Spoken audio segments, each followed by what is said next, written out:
Hello, we are live. Good to be with you all again.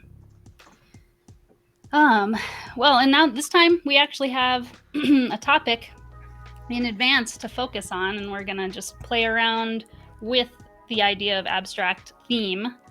Abstract could almost also be described as a style, in my opinion, too, but that's what makes it sort of an interesting conversation is what do you really mean by abstract when you think about that? But a wide variety of games to talk about and a wide variety of angles to look at unpacking abstract and what's fun to talk about and think about with it. So we all have like some of our games from our collection sitting by our sides. Do you guys think you want to do maybe one of us at a time? We'll go in a circle and present one game at a time.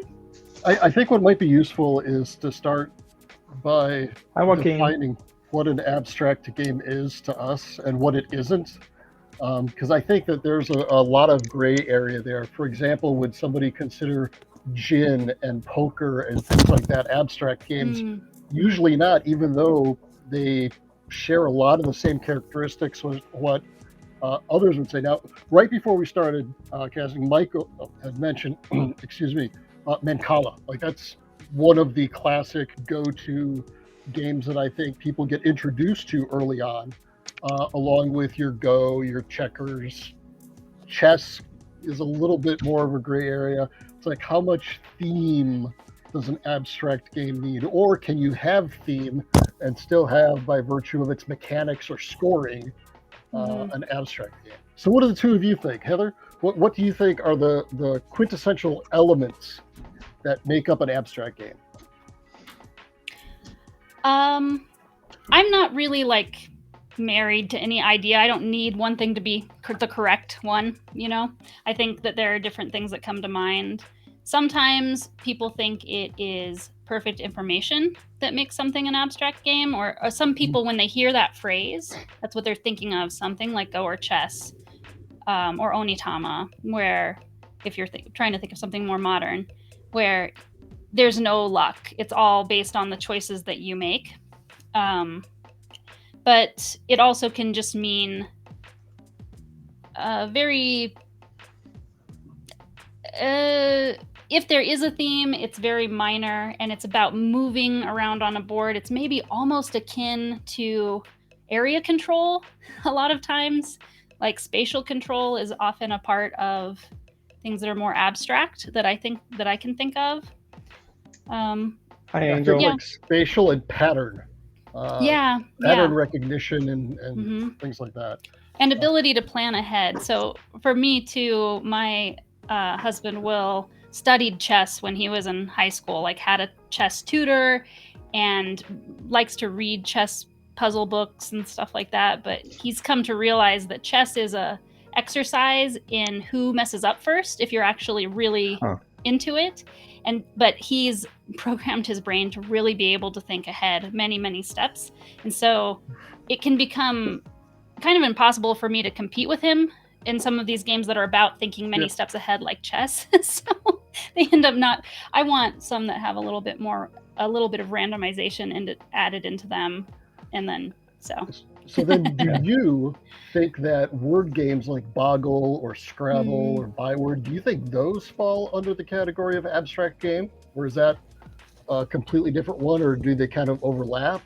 I think they... I think by virtue of what the definition of abstract is, you could consider them one, but it's not what I think of when I think of an abstract game. When I hear Boggle, I don't think abstract game. I think word game. And when I hear abstract game, I don't think and Boggle and Scrabble, right? Yeah, I think if you look at it deeper, which I do nerd-wise, you start to see similarities, and there's a lot of overlap. Michael, what about you? What comes to mind when you think abstract games? What are the terms, ideas, concepts that first come to mind? So I'm a good student, and I came to class with a little bit of research, and I had a question for you, Professor. I looked at some different lists of top or popular abstract games, and my unresearched opinion was that abstract is the theme, and specifically it's an absence of theme. I think of older classic parlor games when they come to mind first.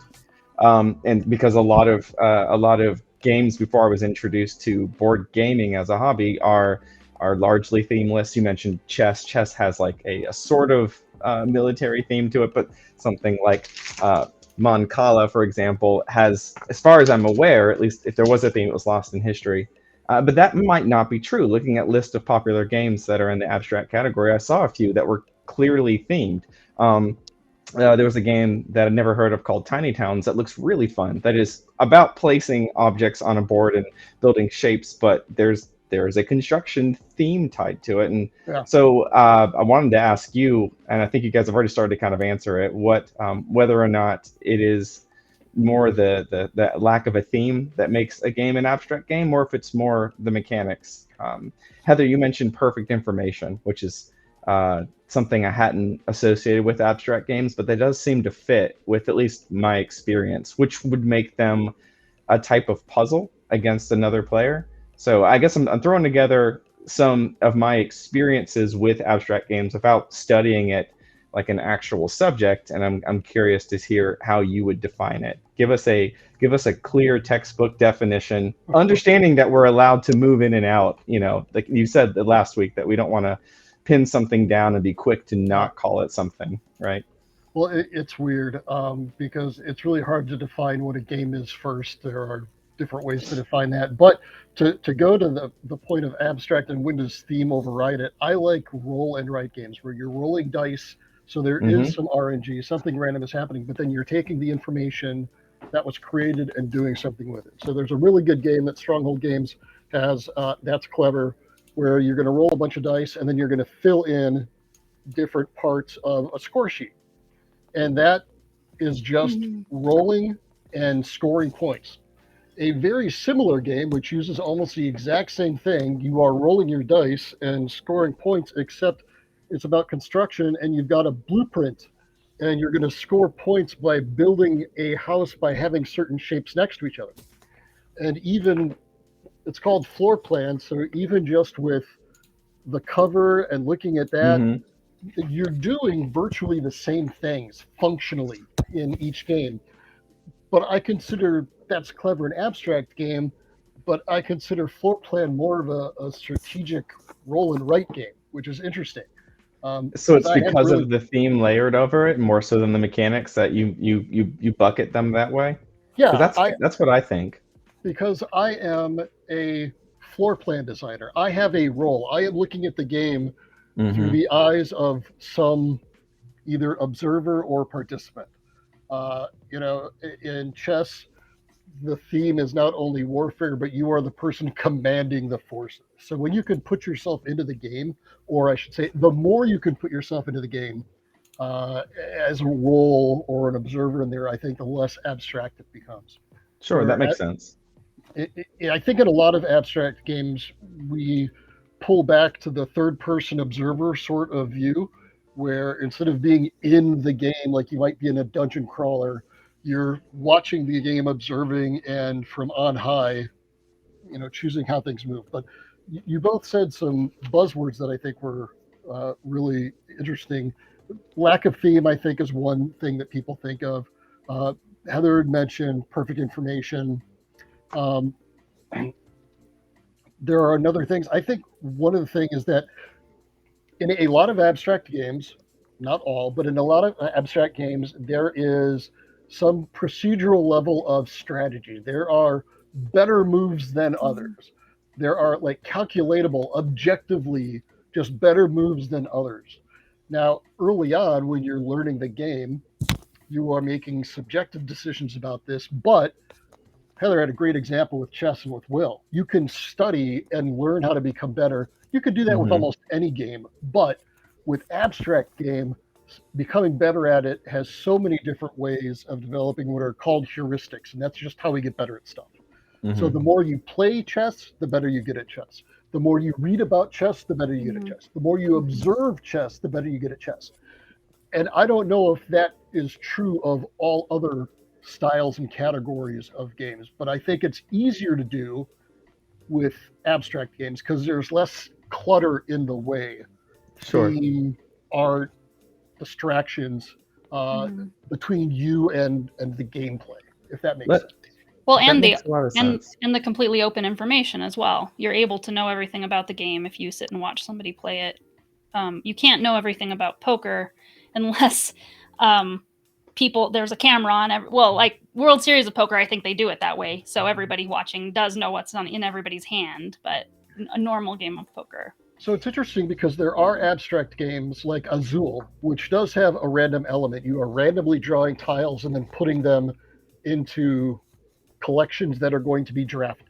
So there is some randomness, but then everybody is working off the same information after that RNG machine fired and went through its iteration. Yeah, so, I was thinking through the games I've played, and I think a lot of them do hold that trait that you mentioned, Heather, but I don't think it's a defining trait of an abstract game. I think that there are some examples of abstract games without a theme that fall into the other categories that don't have that perfect puzzle element, or at least the puzzle might be different every time because of an element of randomness. So I don't have it here with me, but Ryder Knizzia's Ingenious is a tile placement game. It's one of my favorite games, and every tile has two sides, kind of like a domino with a different shape and color, and you just have to match shape and color. But Heather would have her own row of tiles facing her. I would have my own row of tiles facing me that we've drawn from a bag. So there is a random element and there is an unknown element. I know that Heather has 6 tiles, but I don't know what colors or shapes or where on the board she might be concentrating. So I'm trying to get a sense of her strategy while she's playing tiles, while evaluating mine, but there's imperfect information, but I still 100% consider that an abstract game. Thank you. Yeah. Ingenious is one of my favorite games. It's a Reiner Knizia game.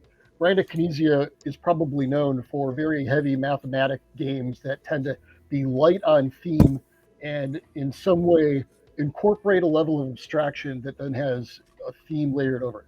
Perfect example. So those tiles we would have on little racks in front of us, like card racks or Scrabble racks. So I could see mine, but not my opponents. And, are they all 2? Yeah. Are they like dominoes but hexes? Yep. That's fun.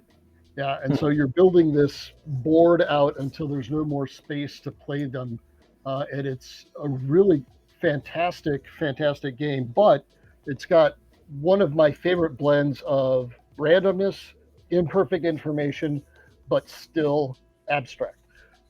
Problem that I have with a lot of abstract games, and what Heather was saying, I will never play chess against Wolf. That's not going to happen, because I do not do well with perfect information because I can't make calculations. And I think that sometimes abstract games at their purest form are solvable at some level. Like I said, there are just mathematically or objectively better moves or worse moves. I do better when there's some imperfect information, when you have to draw on some hunches and rely on your gut. And I still think there's a place for that in the abstract realm.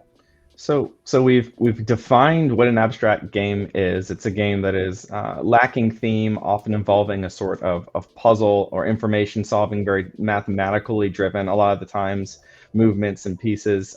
Here's a great full-on definition here from Heather. Why don't we give some of the personal pros and cons of reasons we like or dislike? What are some of the strengths and weaknesses of abstract games as a genre, so that as a designer, why might you consider this, or why might you want to avoid it? Or as a player, why might you want to look for games in this genre, or why might they not be for you? I'll start and give one or two, and then I'll pass it off to you guys.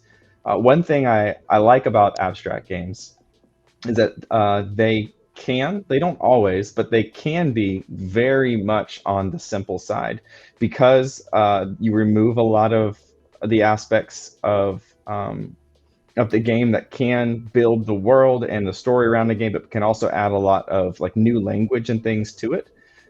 Abstract games have the ability to be extremely simple. So tic-tac-toe is a abstract game. Moving away from board games, like tag is an abstract game. Children often make abstract games where there is no theme or world around it. It's just do a thing because it's fun and because I can do it better than you. And that also lets them be malleable. So I have, as you mentioned, it's a great early on game. I've introduced my 5-year-old, now 6-year-old, to Mancala, and we've been playing with M&Ms instead of the little glass beads that usually go in here and move from left to right, which takes the, frankly, kind of boring sensation of winning by collecting more glass beads that go back into the box, and it ups the stakes through the roof because you get every M&M you collect.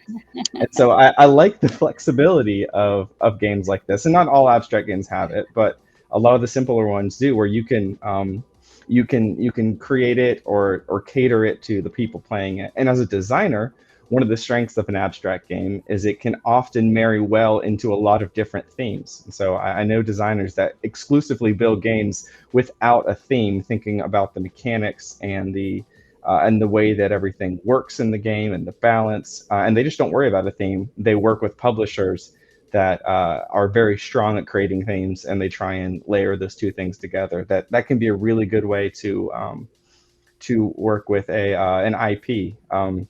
If you want to create something for a known IP like Star Wars or Nintendo, often an abstract game is a good place to start. So those are some possible strengths. I think some of the downsides that I've seen are they can not scale well with player ability differences. So if it is a pure puzzle-solving game, I should never, ever lose in Mancala to my 6-year-old daughter because there's no randomness involved. The same is even more so true for something like chess. And even when there is randomness, like something like poker, if we need to find that as an abstract game, or the game you were talking about, Jay, usually the more skilled player wins out very consistently. And that can make playing a game like that in a group of friends of different levels of skill and whatever that game tests, it can make it not fun because the winner is consistent. And so that can, I think, be one of the downsides to that type of game. What about you, Heather? What are some of the strengths or weaknesses to abstract games that you see? Before I put this away, I'll just tell you what this is that we're looking at. It's what we define abstract game as on our website to go with the bingo square, noting that I'm not having like an opinion. I'm not the one who wrote this. This is referenced from the Encyclopedia of Board Game Mechanics that Jeff Engelstein and Isaac Shalev wrote. So this link takes you to the full page on BGG, and this is all indexed from whatever BGG says, just to make it simple. So if we look at our website, we find out what the book, the actual like textbook that somebody wrote says. But it's games are interesting because they're ever evolving, right? Yeah, that's a good definition. And I think in the times where I have seen randomness in abstract games, it is usually fair. It's not something that will help someone catch up or something like that. It is equitable randomness that provides the same challenge to everyone. So I like that definition. That helps me understand what we're talking about a lot better. Yeah, so I think abstract games are elegant and classy is maybe an upside to them. They might seem to some people who think board games are silly, less silly. So I guess there could be a certain type of person who they can rope in, right? They're often, the rules are simple most of the time for them, with what you were saying. So they can be approachable and bring people in. And yeah, if they're themeless, they have less likelihood of turning people off based on the theme, right? Yeah, like I don't play games with goblins and swords, or I don't play games, that are clearly marketed towards children because of the the art. They're right there. There's an elegance to them often. Well, yeah, and there's not as much. It's not impossible for this to happen, but there's not as much chance that you're going to do something like with the art that is unintentionally offensive or whatever. I mean, oh yeah, that would be very hard to do if it's circles and squares, but maybe you could figure it out. Well, and actually, this is an example. Quirkle is a pretty non-offensive game. Basically, it's very approachable. Well, oh yeah, I'm realizing that I'm holding up not the real box that you use in your demonstrations. Yep. Jay, I have the travel version, but look at that. But this is just such an approachable game for new people because it's like Scrabble, but you don't have to use letters. It's just patterns. Yep. Feels like playing Scrabble. And someone in the chat had mentioned Hive. Hive is another good example. Oh yeah, thank but you. that has a theme, and pointed out that that's an abstract game that actually does carry a theme fairly well. So what makes it abstract still? Help me, because I'm still struggling to understand that. I believe you, but I don't really understand. Is it the way that it functions? There's not a lot of story with it. It's all positional. It's more like chess. Like there's a queen bee. You know what I mean? Yeah, I think there's some chess-like analogy going on there, where in chess you've got pawns and bishops and rooks, and they've got names and they have specific functions. Same thing in Hive. It's just that they're skinned as insects, and you've got these wonderful hexagonal bakelite pieces that you click, clack down, and some of them can be placed over each other. Some could jump over each other. But another thing about that is the component footprint is really, really small. Heather, did you have more to talk about with Quirkle? Or well, what I was gonna say is the funny thing about Quirkle is that it's non-offensive, except the one thing that can be offensive is like red-green color blindness. You can't play this game if you have red-green color blindness. Yep. So because each shape comes in each color, so right. they're all combined rather than. And color is a huge part of the way you score.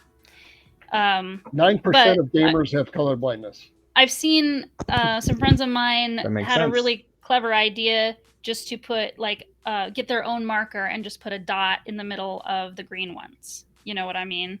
So the red or green could be told apart, right? So there's ways around it, but even when you're doing abstract, there's some people you could be leaving out if you're not remembering about color blindness. Yeah, so that is a good point. About color blindness. Blockus. I talk about that with my students a lot, and so Blockus uses the classic red, green, blue, and yellow pattern for primary colors, and I've got a special app on my phone that allows me to take a look at a game, and just by passing it over, I can see how it looks to somebody who's got regular vision, and then people who have some sort of proto-adducer anomaly, which is basically only 2 of the 3 rods and cones, the sensors in your eyes that pick up and define color. So red-green is the most common one, but there are other types of color blindness as well. It's a requirement. Every time they turn in an assignment, I just kind of scan their projects with that app. It's free to download off of any of the stores. There are a number of different ones to use, but that is a huge key. Because we don't have other things like pictures of dragons or more complex placement, location, texture, whatever it might be, abstract games, if they are not designed thoughtfully, can be hard for some people to play. That's an excellent point. Can you share a link to that, or the name of that application in the chat? I think that's a really great designer tool. I'm aware of similar modes. Simulator. I'm sorry, Jay, I talked over you. Say it again. Called CV Simulator. So capital C, capital V, and then simulator. It's the little colored icon there on my home screen. Oh, cool. And I'm aware of other like online applications that you can run an image through, or even overlays for certain design tools like vector processing, vector or raster image editing tools that will let you filter on color blindness. But seeing it real time like that is a really neat tool to make sure that your game has better accessibility. Graphic designers and artists can even preload palettes into Photoshop that are already colorblind friendly. Not on every piece of art needs to be done that way, but for something that's going to be a functional piece. So for me, I think abstraction, one of the things that immediately came to mind during both of you going through your examples was, we've probably all heard the easy to learn, hard to master old maxim, right? And I think abstract games kind of lead gaming in that sort of view. Usually because they tend to have fewer rules and they tend to have less clutter. And by clutter, I'm talking about secondary, tertiary scoring methods, lots of different art, lots of different themes, things like that. It's not necessarily stripped down to the core bare bones, but there tends to be less in the way. So it's easier to teach somebody. So if you're bringing somebody into the hobby, there's usually an abstract game that would be easier to teach that person than there would be a full-on Ameritrash or larger scale, fully themed game that's a VP salad or some sort of engine building thing, right? Like abstracts are pretty safe go-tos for introducing them to. Now they might want to not go to the depth for perfecting or improving on their skill like you can with chess, Go, and other things like that. You can learn to get better at those. But I do think that there's a wide degree of, or a low barrier to entry, I should say, with abstract games. A lot of abstract games also have physical pieces, so there's a tactile element to it. So they can be built at different senses or scales. Part of what makes Mancala appealing is reaching into that bowl, picking up those beads, dropping them, hearing that clink when that bead hits the bowl. Like that's part of the experience. In chess, you've got those nice big pieces. Now, there should be a measure of test where if you want to put the pieces in your mouth, like that is a scale of abstractness. I feel like the more you want to put the bits in your mouth, the more abstract the game is. I guess what I'm getting at there is that I've seen a lot of abstract games where there's a very heavy focus on a tactile element. That's a big part of it. You're physically moving the pieces around. You're physically manipulating the board space, not just writing things down, not just, I mean, there's cerebral work to it. Yes, absolutely, Heather. These crack me up because they look like preschoolers' toys, but it's a really thinky game. So one game series that I wanted to mention is back in the late 90s and early aughts, Rio Grande had this series of abstracts called GIPF. And there were I've heard about this. There were 6 games in the series. Tomsk, Zerts, Dvan, Yinch, and Gimpf. And they all had 5 letters, and they were all kind of in this abstract. And I've heard of Yinch, but not these two. Yeah. So I've got Punkt and Gip and Yinch. They're beautiful too because they share a visual consistency. There's like a thematic visual design to them. But that's really neat. In general, I have found if somebody likes one of those, there's a pretty good likelihood that they will like some of the other games in that series because there's some of the same sort of design there. Ooh, those are fun. Talk about those, Heather. Have you played this game or not, Reef? I have not. Neither have I. Yeah, so how does this work? Oh, yeah, this is one of my favorite games to teach online, too, because it just works online. It doesn't have a lot of stuff you need to figure out. But it's a stacking game. I don't know. You build on this board. You start actually with these 4 pieces in the center like this, arranged whatever way you want. And it is a not perfect information game, but it has very tactile pieces. Yeah, they're probably a choking hazard, but they look like a toy for 4-year-olds. But the way that you play the game is so thinky. You do have to think ahead. You'll have, trying to explain it quickly, but you'll have a card that lets you, if you play it, you get to take pieces of a certain color, and and it also has a goal pattern on it. And the things you get to take are never associated with the pattern it can make.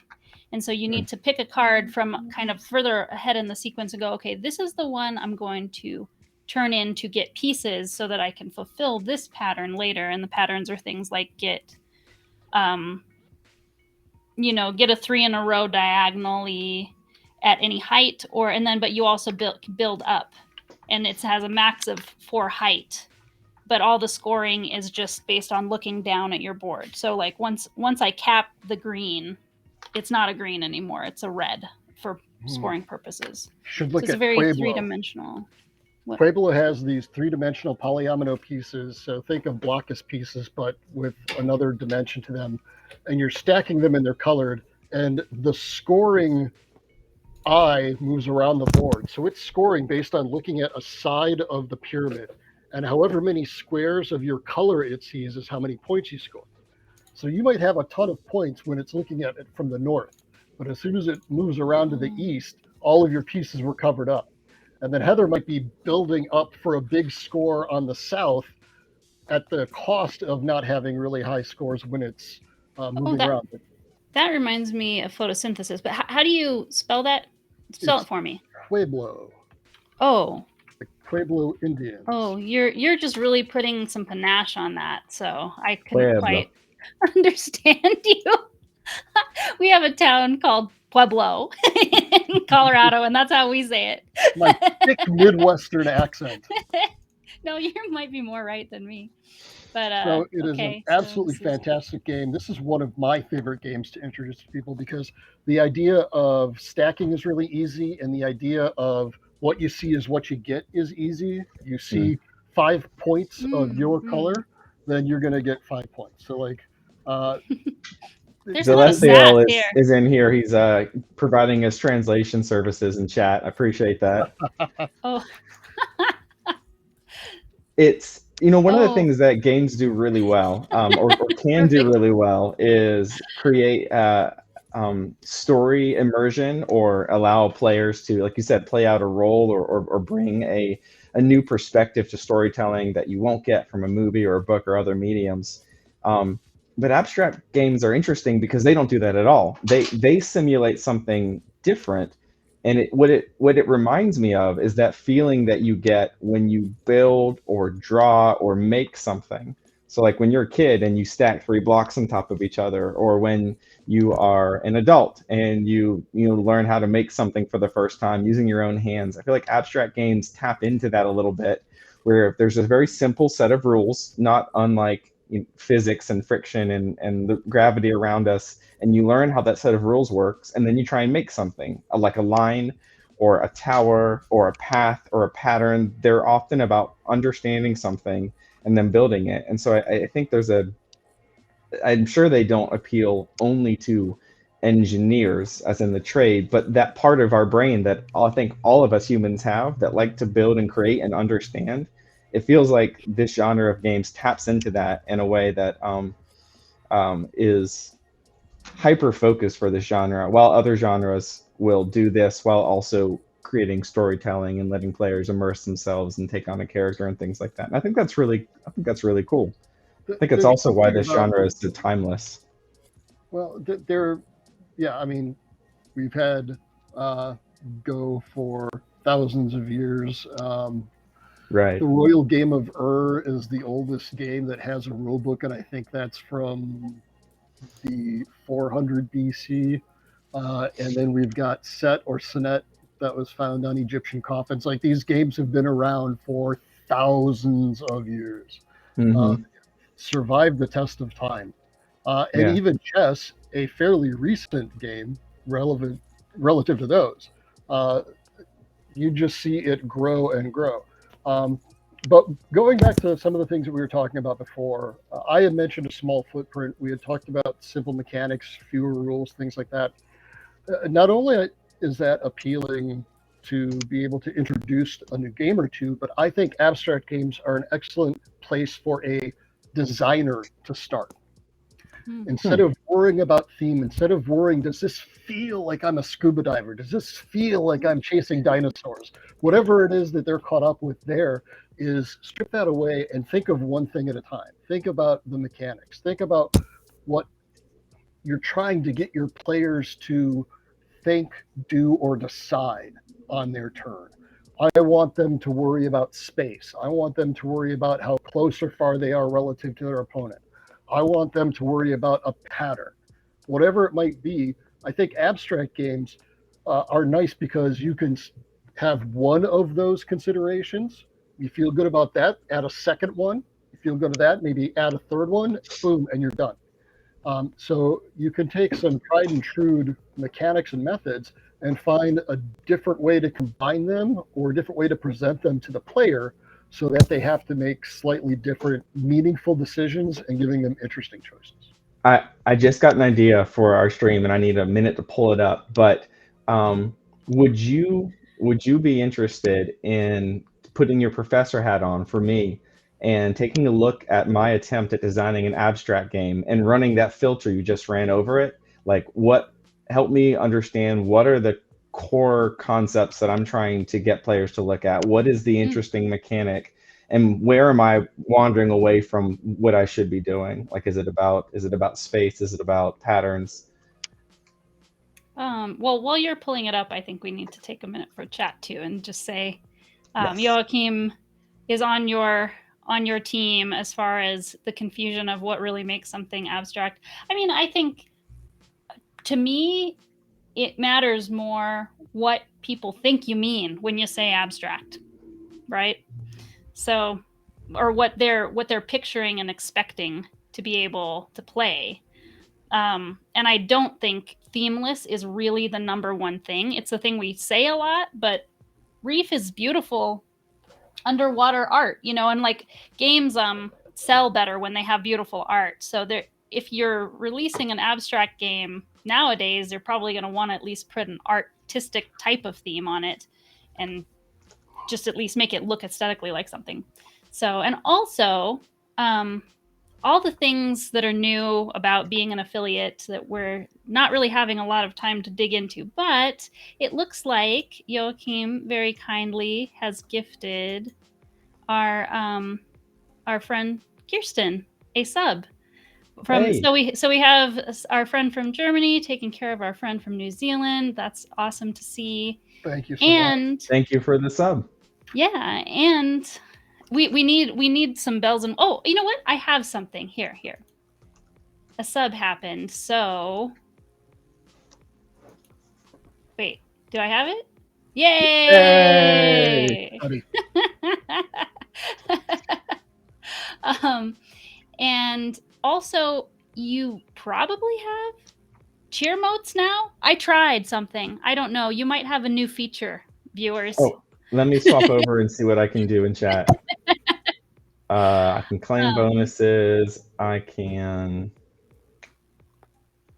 There's bits. There is cheer. There is cheer badging and a guide to how to cheer. Okay. We may have to read this later.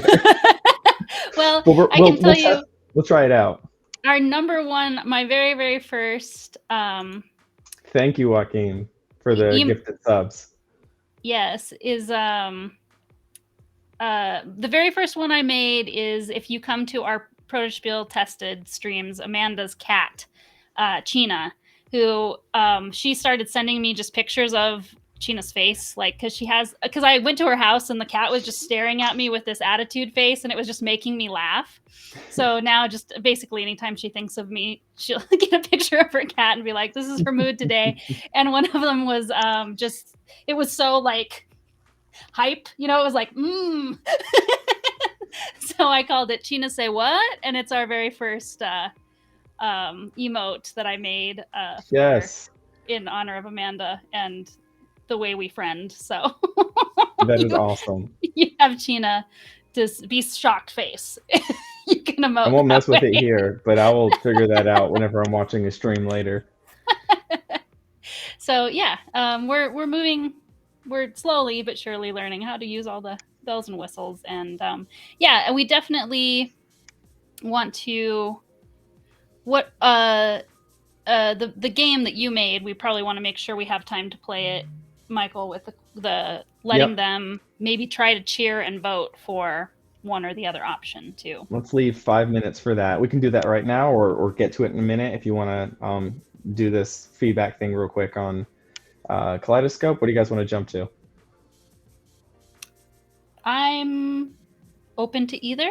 It sounds like you're probably ready with Kaleidoscope, but are you able to show it? Do you need my help to show it? Can you? I sent you a link. It's just an image. Okay. Can you pull that image up and share it? and I'll walk Jay through what it is. It is basically my attempt at a parlor game. And so Jay, do you advise your students to start with a, like, is that your first class assignment, is design an abstract game, and then you look focused around a specific mechanic or theme or gameplay element? Things in the first three things that we do is they have to write the rules to rock, paper, scissors. And it's a lot harder than they think. They've only got 500 words to write the rules for rock, paper, scissors. Oh, interesting. Just like the rule book for the game. Yep. And then we have a very, very simple head-to-head card game, kind of like War. But the different suits have different, like, it's black versus red. Black has an advantage on ties. Red has an advantage when it's bigger. It's completely imbalanced. So fix this game. You've got, till the end of the class to come up with a better version of this broken game. And then we do the same thing with a push your luck dice game. So I start them with like the components that everyone's going to be familiar with, regardless of their level of engagement with the hobby industry or community. And then we get more and more specific and get into more nuanced and complex mechanics as we go. And then we'll take some games that are just popular games. My favorite game in class is called Village Pillage by Jelly Bean Games. And I have them make new cards that would be playable. We sleeve them and we shuffle them in and we play and we see if they work. So that sounds like so much fun. It is great because you can see very, very quickly if something that they designed works or not when it's actually in the field and they see playtesting right off the bat within the first few weeks. All right, let me give you the quick pitch for Kaleidoscope, and then you can tell me, put on your designer or professor hat, and tell me what I'm doing wrong here. So this came from a game contest. So this is a game designed around constraints. The constraints are 2 8.5 by 11 pages. So the rules are on one side. There's a board on the other, and the board is just it's like an 8 by 12 grid of squares that are colored, like you see in the little examples here. And we had to use these components that are shown in the top left. So that's 8 dice, 2 of each color, D6 dice, 2 red, 2 white, 2 blue, and 2 yellow, and then a number of tokens as well of the same corresponding colors. And the game that I made is a simple parlor style abstract game where you're trying to move all of your tokens from one side of the board to the other. And the board is checkered with the 3 primary colors, red, yellow, blue, and the 3 secondary colors, purple, green, and orange. And the game rules, without getting to any of the special case scenarios, are pretty simple. You start your turn with 1 of each color dice, you roll all 4, and you arrange them from left to right based on the numbers on the dice. So, for example, shown on the left there, you've got a 2 5s and a 3. You would arrange them 2, 3, and then you can choose the order of the 2 5s because they're the same number. Then you move 1 of your tokens following the color pattern from the dice roll. So you would move to a yellow and then a red space, and then you can move to a white and then a blue, or you can move to a blue and then a white because those 2 numbers are the same. But there are no white spaces. White represents wild, and you can let it be any color that you want it to be, any primary color. That's the core of the game. You take turns moving. You can jump over pieces like you could in something like Chinese checkers. It's not a capture mechanic, it's just a movement mechanic.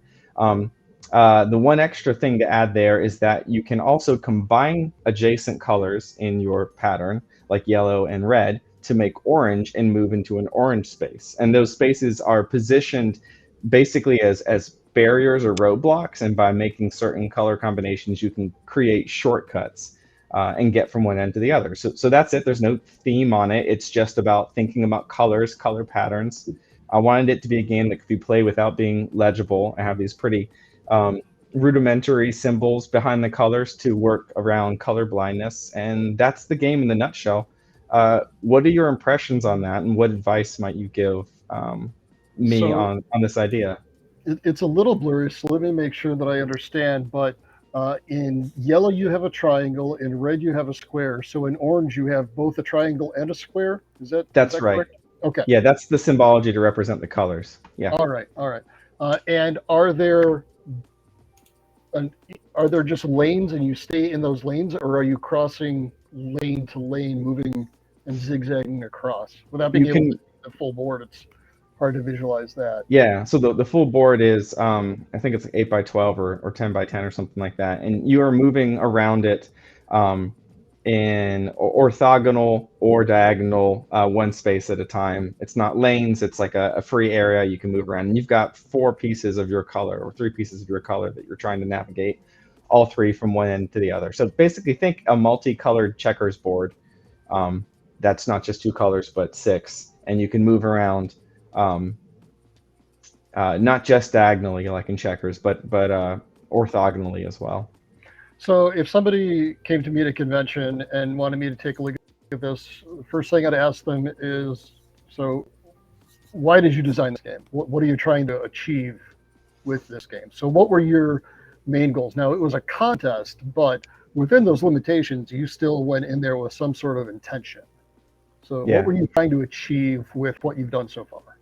I wanted a game that was playable by a large range of ages. So I wanted to remove a reading requirement from the game for it to be completely playable without being able to read. The concepts need to be very simple. So ordering numbers in order of value and combining colors. And I wanted people to look at a board and think about it differently. So think about movement. I wanted to take the classic kind of roll and move mechanic that's frowned upon in most board game designs, and put a new spin on it where rolling didn't decide the distance you move, but rather what patterns were available. So I wanted people to look at the board and recognize patterns by thinking about colors and color combinations. And so the numbers don't indicate a magnitude. It represents the order in which resolution will occur? It's a sequence, not a magnitude, correct. Okay. All right. That's the only thing that I think would be a rule that somebody might need to be told a second time. Usually when we see dice, we expect to add them together or move that. It's a magnitude of some sort, or it's a mathematical element. And those are the primary dominant things that we tend to assume with dice. Like if you're dealt 6 cards, you're probably going to put them and form a hand and fan them out. It's just like a default value. So there's a game Bonanza where you have to keep the cards in the order they are dealt. But everybody always wants to reorder their cards to put like next to like. Anyway, so you could switch to letters instead of numbers. You'd have to get custom dice, but then it's just alphabetical. Of course, that requires reading, a little tiny bit of reading, but yeah. No, I just wanted to make sure that I understood this correctly, that you're basically just ordering the order in which you can move to these colors.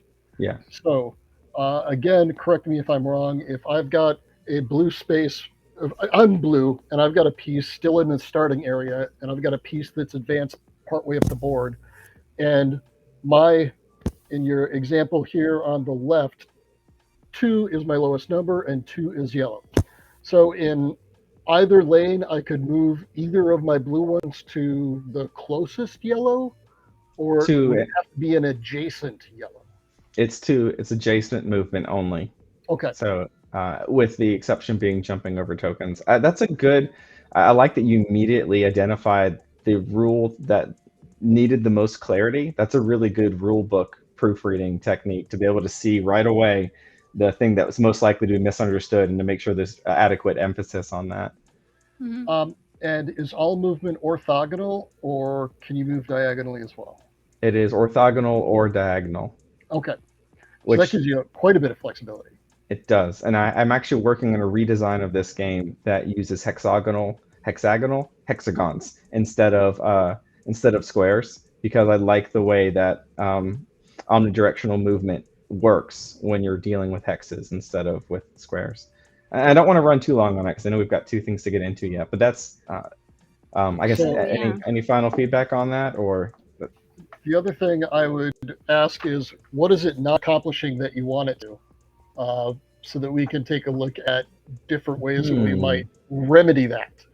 That's a great question. Some of the other things that immediately come to mind is that we've got luck, but once you've rolled it, you're playing something in a sequence, but there is going to be a bell curve, not of numbers, but of like just color order results. I don't know what kind of curve of probabilities, but because the board is fixed and because you have to perform things in an order, the more you play, the greater the likelihood that in some games someone is going to get screwed where they're never rolling high, or they're never rolling a sequence that allows them to progressively move faster than somebody else. Like they might be rolling on one end of the spectrum and the other person is rolling on a higher end of the spectrum that has more maneuverability based on where their pieces are positioned. Sure. And I think that's just, you're stuck with that given the fact that you're using dice and RNG. Yeah. How quickly is this game supposed to play? 10, 15 minutes? 10, 15 minutes. So it's not, you're not deeply into it. And I'd say the one thing that I get some of, but I want more of, is I want players to feel clever. There are often really good moves that are hard to see because they require you to combine colors in your head and think of possible paths for multiple tokens all at once. And when players see those moves, they often feel very clever and proud of themselves. I want to make those a little more obvious and more frequent. So that's something I want to design towards.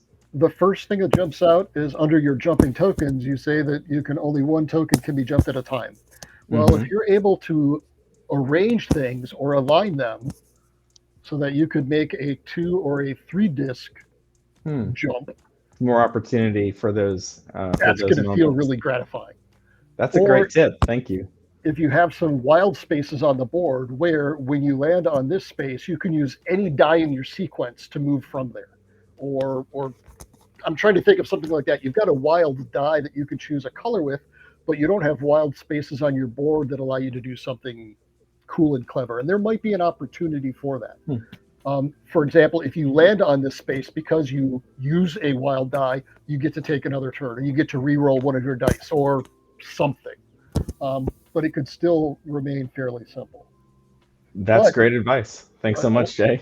Yeah, a lot of it seems like you accomplished what you set out to do. You just want to push a couple things in a slightly different direction.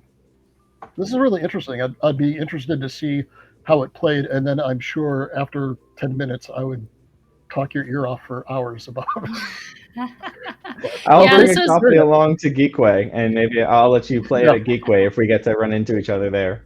Absolutely. Make sure you bring this. I will. Thank you. All right. All right. Sorry, Heather. That was fun, but it went a little longer than I thought. Do you want to do the not longer than I thought, but that's the kind of thing that you can't do in 5 minutes, but it's okay. It was a value, though. That's fine. Do you want to do, what would you like to do next? Audience questions, or let Jay make a game from the role thing you generated? We just have a wealth of things. Let's go with audience questions. Let's get them more involved. That's good. We have a whole Boardgamizer thing that we didn't even talk about. So you are on a break from work when you come to this, aren't you, Michael? So you need to go. I need to go pretty close to 4 o'clock. So let me do my thing first. Yeah. And Jay might be able to stay a little past the hour so we can still show off that thing. Wonderful. All right. So we're going to play a game, chat. I'm throwing out 4 questions into the chat.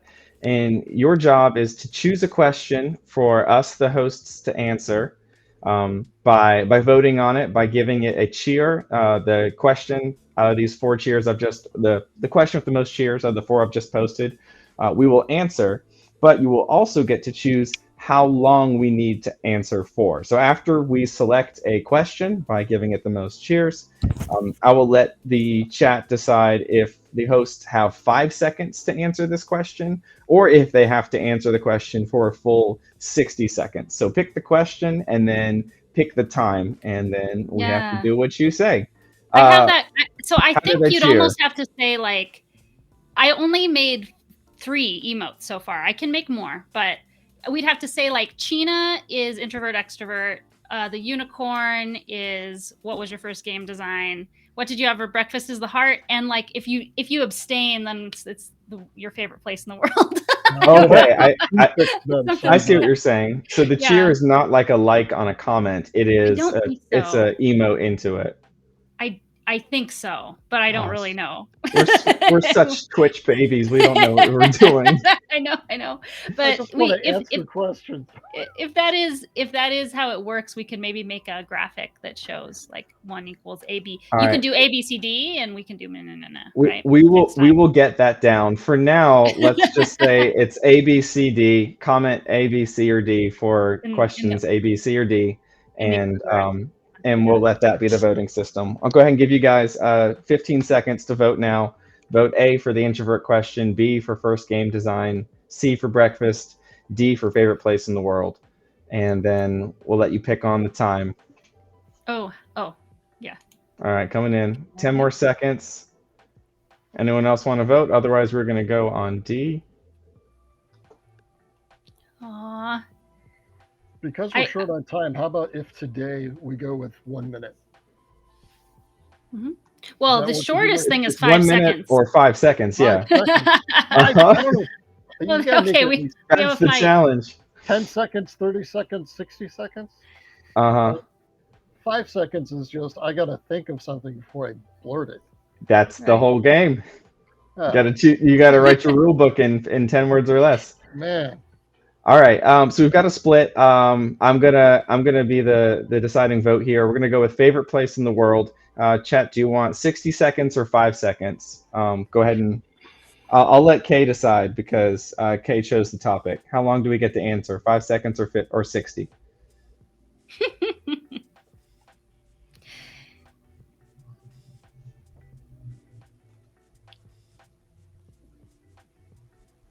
I feel like there might be a delay. You know what I mean? I wonder how long it is. All right, we got 60 seconds. Okay. All right. Heather, you want to go first this week?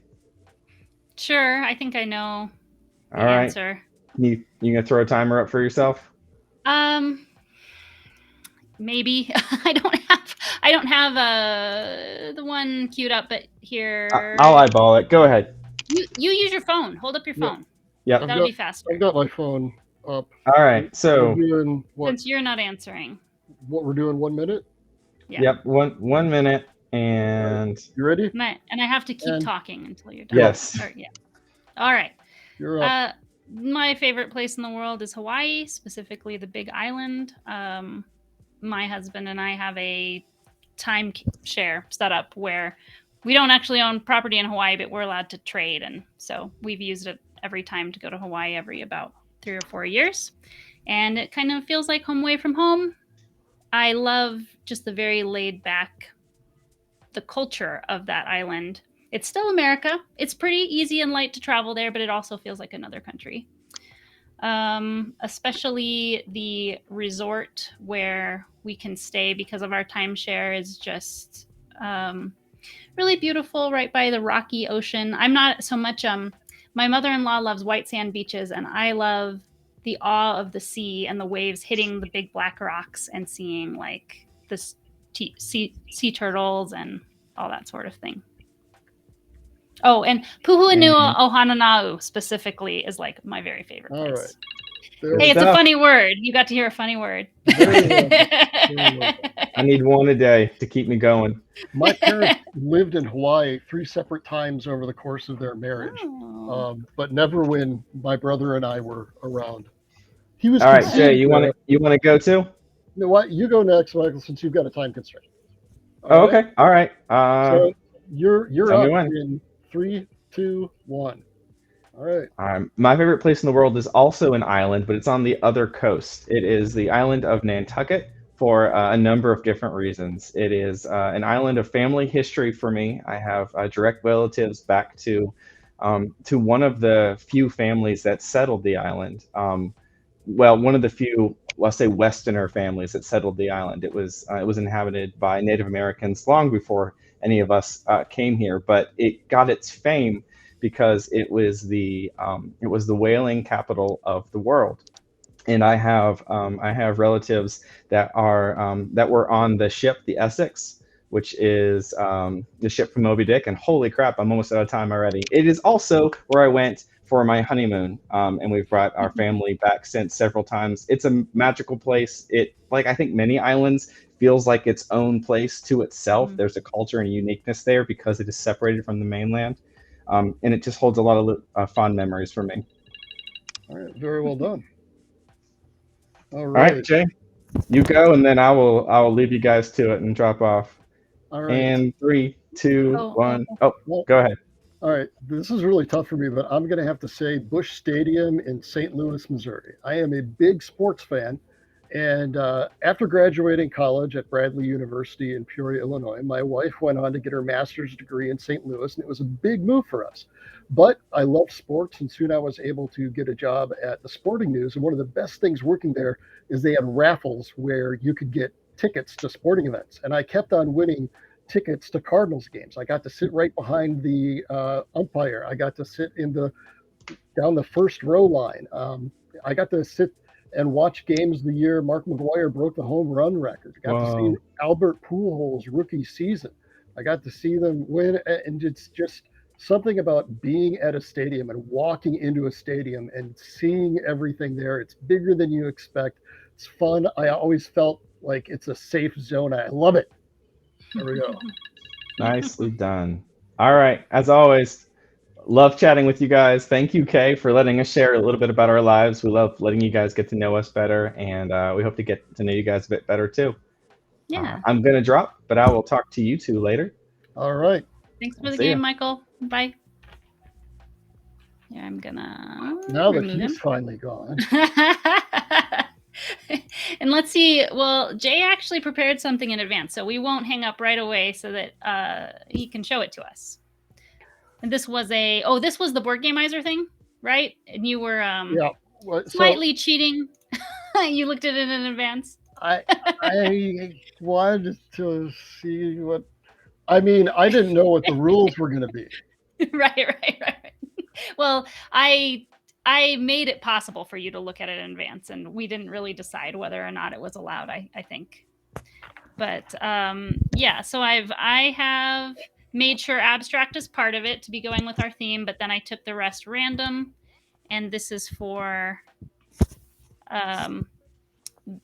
my two co-hosts will participate in this more than I will. Since I do the preparing, it won't be a surprise for me. And let me see. Open for you. Oh, one thing that you had wanted to share while you were getting that together was the book that you use for your class, right? So there's a book that I use as reference for all of the different game mechanics that we talk about. And I can't remember the name of the authors for it right now, but it's Building Blocks of Tabletop Game Design. Oh, there you go. Yeah, this is the one that we use on the Protospiel website too. Yep. That so and that BGG uses. Yeah. So that is a great book if you just want to learn about mechanisms. What's interesting is it's 384 pages long. It's mammoth. They break up dozens of mechanics across 3 main different categories and sections based on how they're used. And right now I'm just blathering while I was creating on my little whiteboard here, a little aid that I'm going to be using for this crayon rail game. That's what I was going to pull up. Is I have never heard of crayon rail, but let me close that for a second. Or no, interesting. I learned a new button. Anyway, we can make it the whole screen if we want to. But here's the link to that, everybody, that game that Jay was talking about. Let me swap us. There we go. So for my quick little idea for an abstract game, which is about a crayon rail system where you're connecting the dots. And people have probably played a game where you're trying to complete squares, and then you put your initial in there or something like that to show that you've captured it. My idea here is you're going to have a victory point track at the top and be moving left to right on there. So each person is going to have a token on this. It's going to be a 2-player game. And let's just say, for argument's sake, when one person goes, they can draw 1 line for 1 action point, 2 lines for 3 action points, or 3 lines for 5 action points. And basically what that means is for every point they take, there would be a timer on the side to indicate, or they would have a pool got to think of it like a chess clock, where they've got a limited number of total moves that they can take. And then when they accomplish a goal, such as either closing off a section, or what would be even better is if this were fully colored and we could have different areas on here where they've got to perform or complete patterns. So they might be dealt cards at the beginning. Think of them like the longest and shortest route in Ticket to Ride or something like that. I might have a requirement where I've got to connect 3 green dots on the board at some point.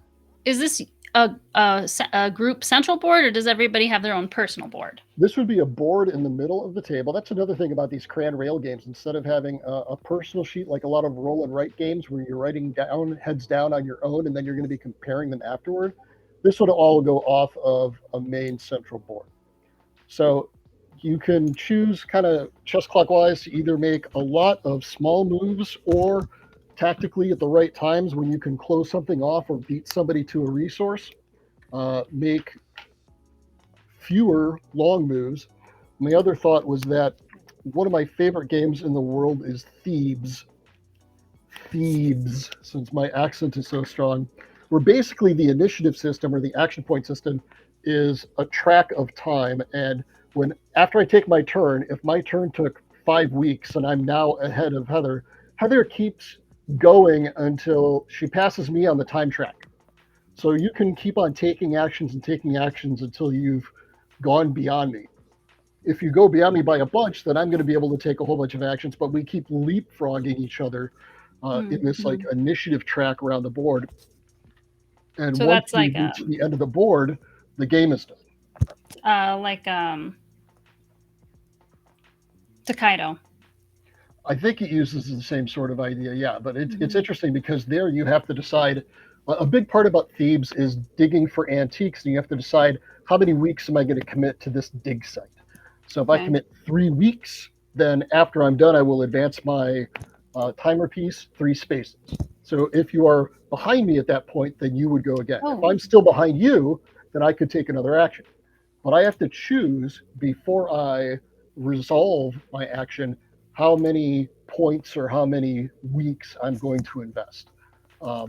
So there's some real brinksmanship there, that head-to-head game of chicken with how close am I willing to get, or how far beyond you am I willing to go? Do I take a whole bunch of little baby steps, or do I take one giant leap to get ahead of you? Can I get to this dig site before you do and get all of the best stuff in just 2 weeks? Or am I going to need to sit down there for a couple weeks and just give you opportunities to poach other areas of the board?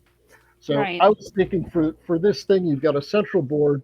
People would have route or ticket-like ideas where they've got to either create patterns or match different spaces on the board, but they've got a limited number of actions they can use. Or when they've taken a number of actions that puts them ahead of another player, then that player gets to keep on taking turns and drawing lines until they've advanced beyond the other person too.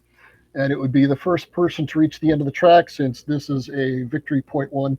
So you'd be accumulating victory points for, again, completing your cards. What I really like when you've got missions like that is if there are both individual and community quests, puzzles, or patterns. So they might all come out of the same deck. You've got to connect 3 red dots. I've got to connect 4 green dots. But then there's a central one about connecting 3 blue dots. And that's just fair game for anyone at the table. First person to complete that gets it. But we still have our own pieces that we can do that the other players would not be able to score for. And you're not allowed to use so you're not trying to make boxes like in dots and boxes. You're trying to build paths, and you can't use the same space between 2 dots that anybody else has used. Is that what you're thinking? Or are you thinking you can go over the top of what somebody else has done? Kind of like what Ticket to Ride does. Some of them, you could have larger dots on the board. And between larger dots, you could have up to 2 people draw lines. Oh, of course I grabbed a dry marker for that example.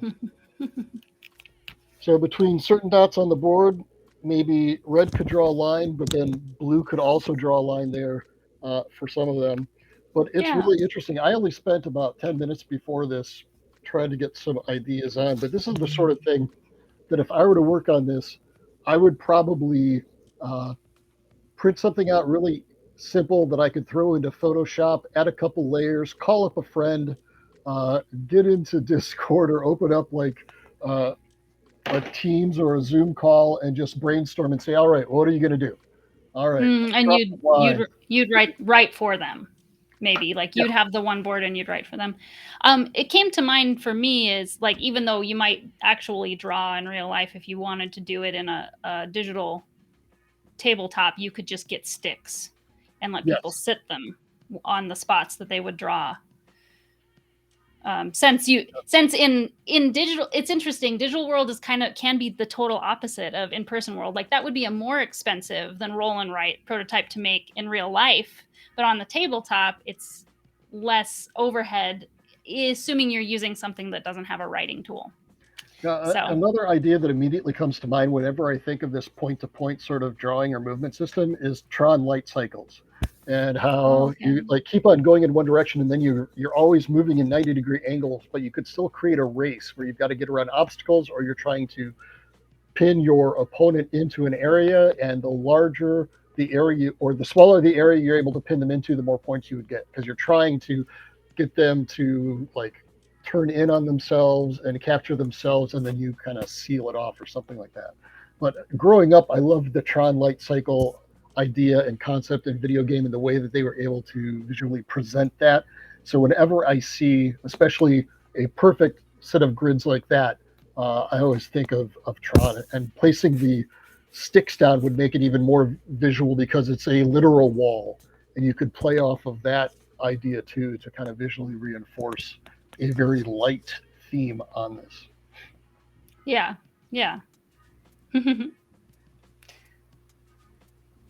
So let's go back to abstract a little bit more. I'm curious what you think if party games would fall under this. So would something like Apples to Apples, Cards Against Humanity, on a scale of 1 to T-Rex, if you've ever seen it like that.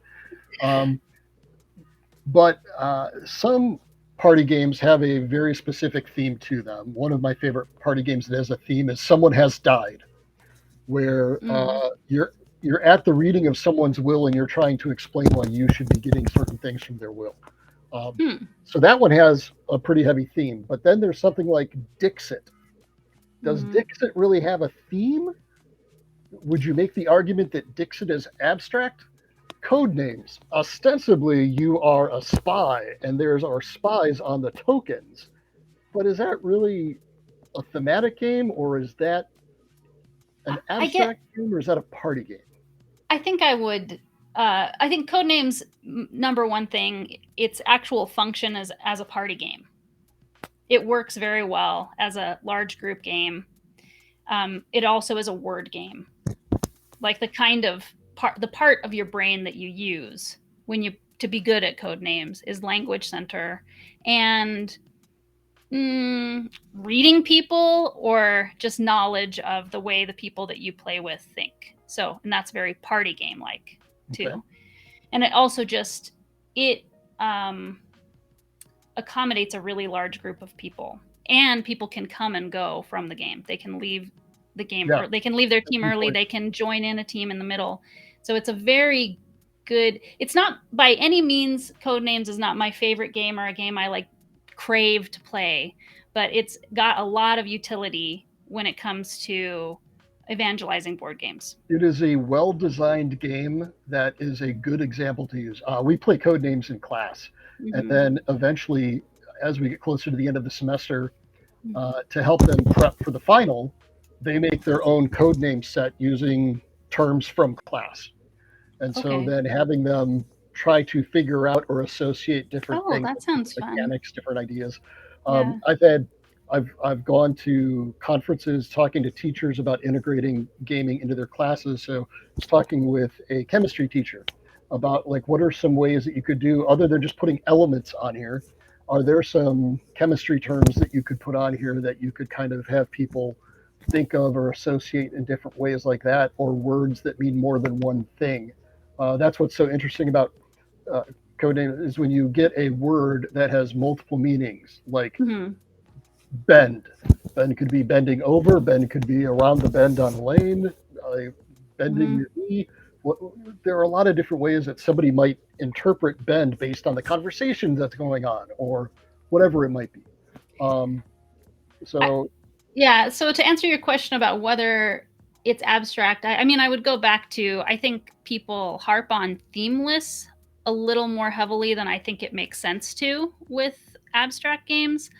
I think it's more like they are cerebral. They allow strategy, the pattern thing. They might, I believe they can have randomness, like well, Reef definitely has a little bit of randomness, and you have a row of cards to draft from. But also another one I had that I didn't show you yet is called War Chest. Are you familiar with this one? Ooh, I am not, but it looks pretty. Yeah, it's very, it has that feel, that abstract feel, the chunky pieces, the head-to-head feeling, right? But it does have... I haven't played that one yet. I've heard good things, but it has very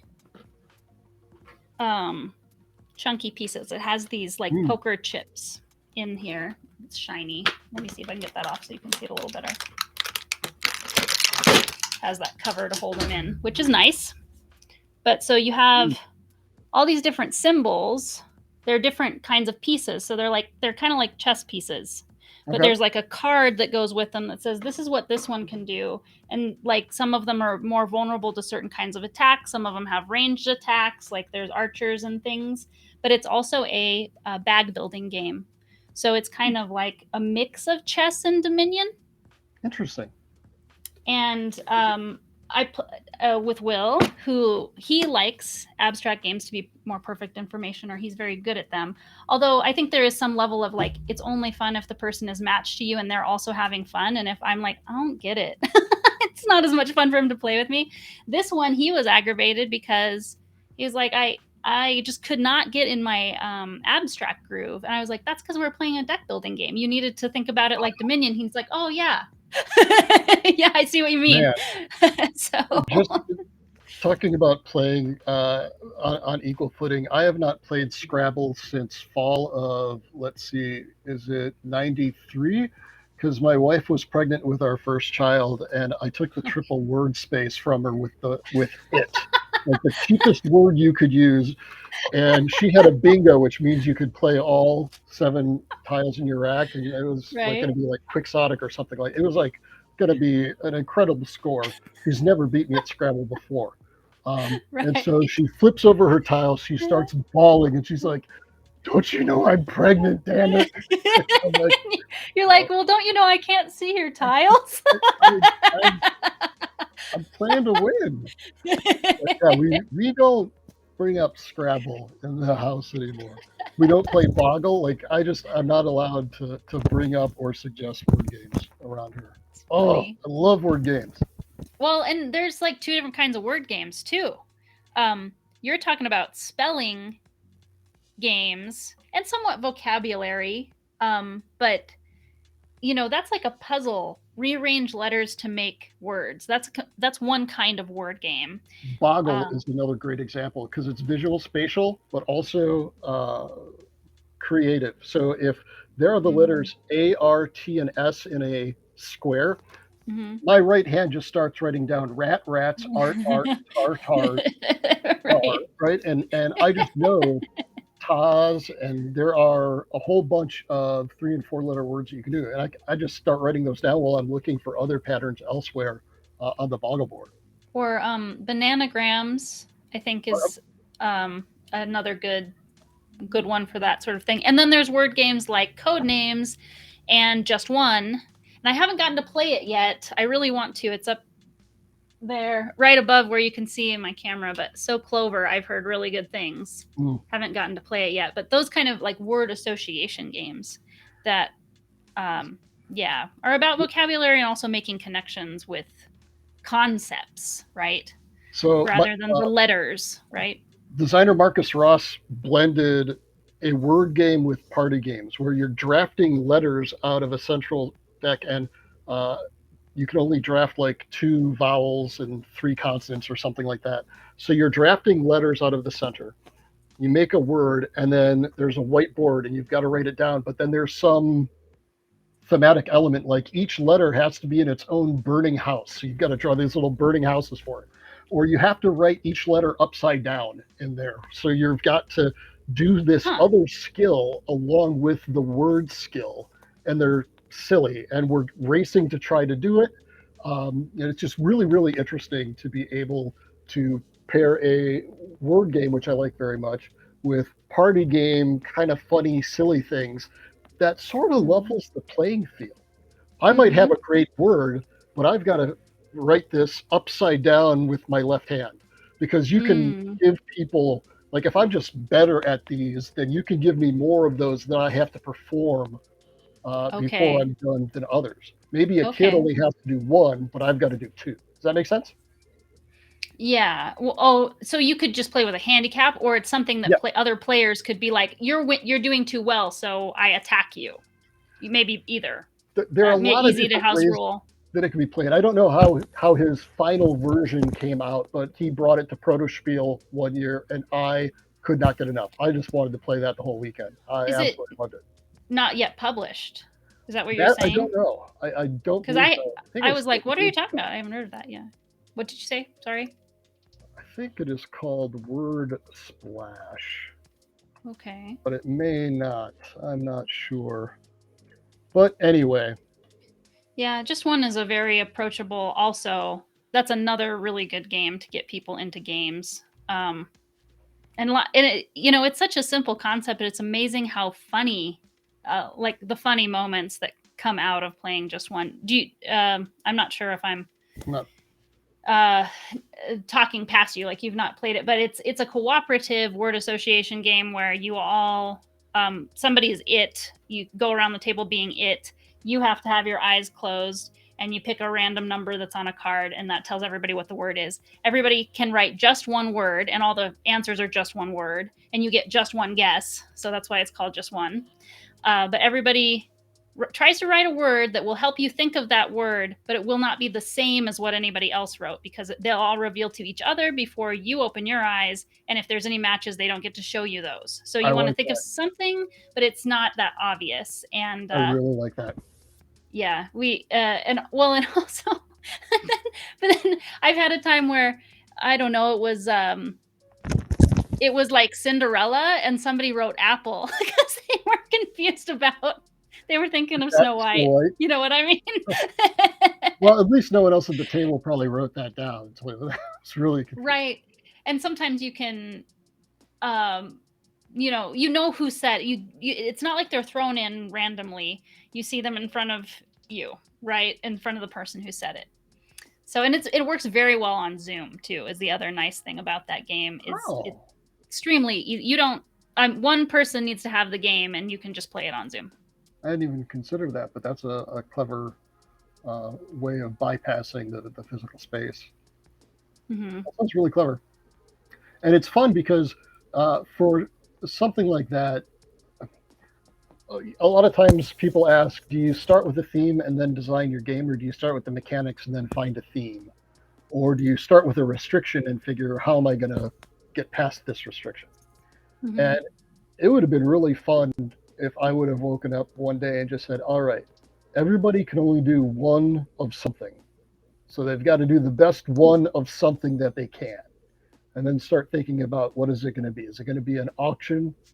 Because I could see that, some sort of numeric thing being, you get one chance to do this one thing, kind of like Price is Right, where they're trying to guess, but it's simultaneous, or some other restriction. All right, they can only place 3 things on their turn, or whatever it might be. So I really think there are 3 ways in general to approach a game design. You either come in from a theme, you come in from a mechanic, or you come in from a restriction. And what's interesting is sometimes those are given to you, like if you're hired by a client to actually design a game for an intellectual property or something like that. And sometimes they're self-driven. I had never designed a war game before, so I set out to design 3 Years of War that you had played at Protospiel. It's not your typical chit-to-chit based type war game, but it's the type of game that I design that is about war. It's about the hopelessness of war. Yes, one of the playtesters said it was the most fun he ever had losing, and he wanted to play it again immediately. But anyway, another thing that I had jotted down while we were talking about abstract games is I think if you consider objectivity to subjectivity as a sliding scale, that abstract games tend to tilt toward the objective side than the subjective side. So you don't have people making judgments or rulings like you do in apples to apples, or who knew or hoopla or things like that. So there's usually a very, very clear, definitive win condition. There are very, very clear rules on the steps that you can take to achieve that mission. And perfect information is one really easy way to explain objectivity, but I think that another good way to explain it is if you could be the fly on the wall, or if you could be playing behind somebody in something like Ingenious, so you can see their rack but not the opponent's. You can learn the game almost passively by watching people play. You can pick up on what's going on and intuit what moves are, what actions are, what things you can do. Oh, look, a bishop moves diagonally. I don't need to be playing the game. I can observe that game to kind of see how things operate within an abstract game more easily than I could in a deep, heavy dungeon crawler or a legacy game like Pandemic Legacy or Seafall or something like that. So yeah, I'm quoting you, Jay. I think I've never heard anybody describe it that way, but I think that that's a better way to describe what gives it the zhuzh of abstract is what you're saying there. It's not the lack of theme. Maybe there are two meanings of abstract, though. I mean, maybe it's something you can say to say it doesn't have a theme. But if you were going to do a list of your top 10 abstract board games and you were like apples to apples and, code names and stuff, I'd be like, I kind of call BS on that. That's not really the vibe of and what's so abstract. Weird, are you familiar with Reiner Knizia's Samurai board game? Mm-mm. So it's got beautiful pieces, and it's Kyoto, and you're placing hexagonal pieces to surround and capture opponents' pieces. And so the art absolutely gives it theme. These nice, thick, heavy bakelite pieces have a purpose and a shape, and builds into theme. But every decision I'm asked to make feels like an abstract or objective decision.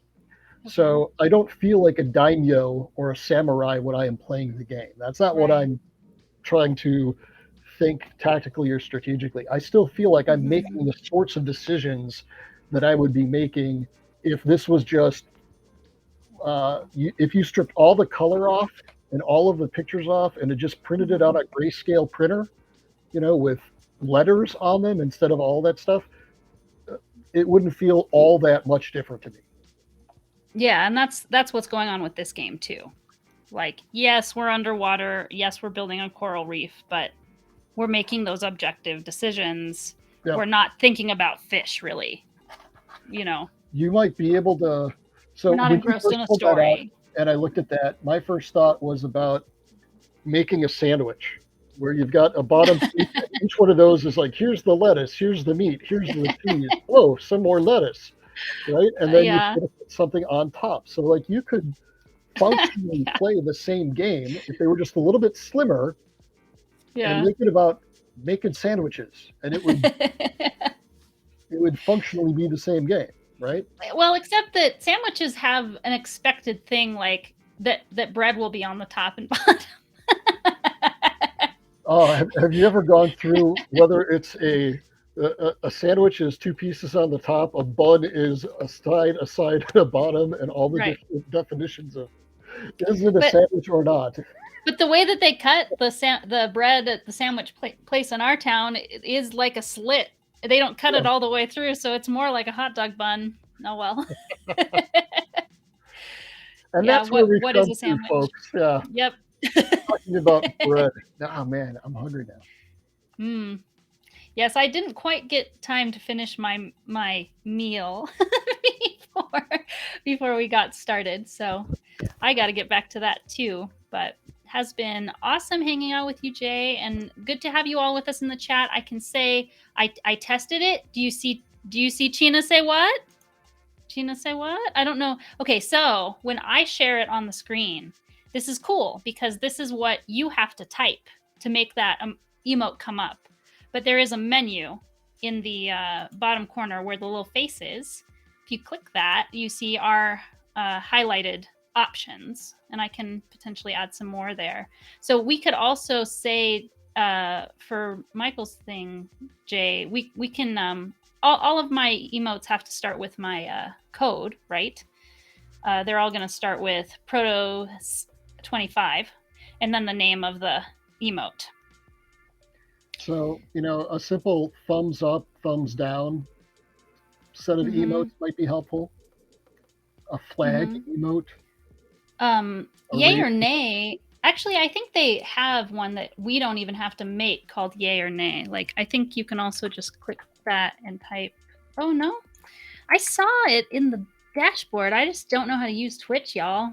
Yeah. I've got so much to learn. I'm just thinking about the ones that I would usually use in class on Zoom or MS Teams, and that's, a thumb up, thumb down, a yes, no. If somebody has a question or they want to make a comment. Yeah. We have vote yay and vote nay. So we don't have to make our own for that. We can just use these names, and they look like here on our screen. Later in the replay, you're seeing the code, like the code name of the emote. That's just a generic Twitch emote, but ours will have our name in front of it like this. If we've personally made it, you will only be able to use this on our channel.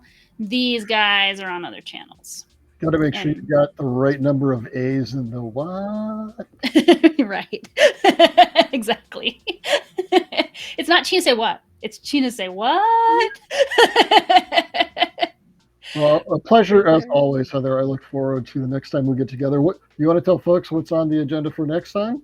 Yes, I can look at. I've started figuring out how to plan ahead a little bit better. It feels good, everybody. Next week we're shifting to. So we're cycling through the bingo things. So theme is one of them. The next one is mechanic, and we'll have action points. So we're just going through all of them alphabetically. So we will have an action point mechanic with other random constraints for the guys to think about. And I have no idea what question Michael will have for us. It's going to be, that's a surprise to us that he gets to create. And thank you for the subs, Joachim. Oh yes, and we were talking, and you said you demand, or I think Angel said you demand the confetti, and you know what? You get behind the scenes, in front of the face confetti. Yay! Wow. You the best. Look forward to next time. Thanks for joining us. Have a great week, Jay, and everybody else. We'll see you next week.